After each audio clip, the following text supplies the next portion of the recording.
আমার channel মুনমুনস video and শর্টসে আমার ইউটিউবের সকল বন্ধুকে স্বাগত জানিয়ে আজকের রেসিপিটা শুরু করছি।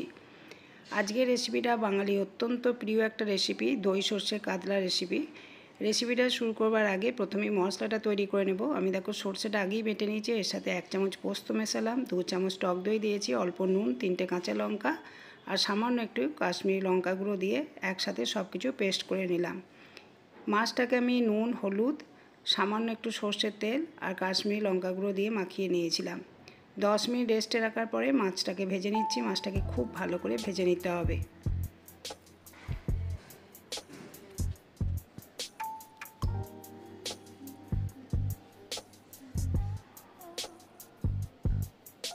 খুবই কমন একটা রেসিপি।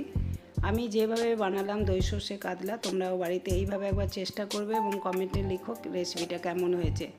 দেখো মাছগুলো সব ভালোভাবে ভেজে তুলে নেওয়ার পর ওই তেলের মধ্যেই দিলাম 1/2 চামচ কালো জিরে আর 3-4টে কাঁচা লঙ্কা।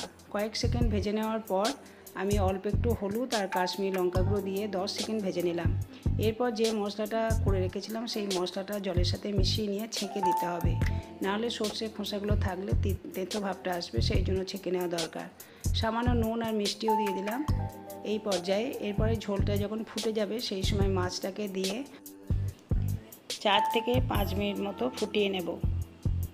এই পর্যায়ে বোঁটা সমেত কাঁচা লঙ্কা 3টে দিয়ে দিচ্ছি আর অল্প একটু ধনেপাতা ওপর থেকে ছড়িয়ে দেব।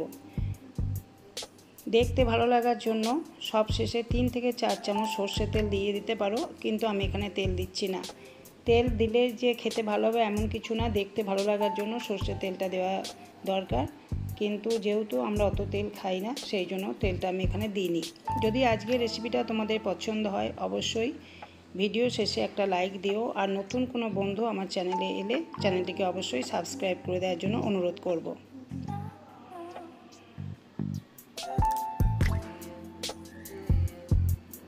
মাছ যারা পছন্দ করো তাদের অত্যন্ত ভালো লাগবে এই মাছের এই রেসিপিটা। গরম ভাতের সাথে খেতে খুবই ভালো লাগে। ছুটির দিনে অবশ্যই এই রেসিপিটা একবার করে নিতে পারো। পুরো ভিডিওটা দেখার জন্য তোমাদেরকে অসংখ্য ধন্যবাদ। তোমরা ভালো থেকো, সুস্থ থেকো।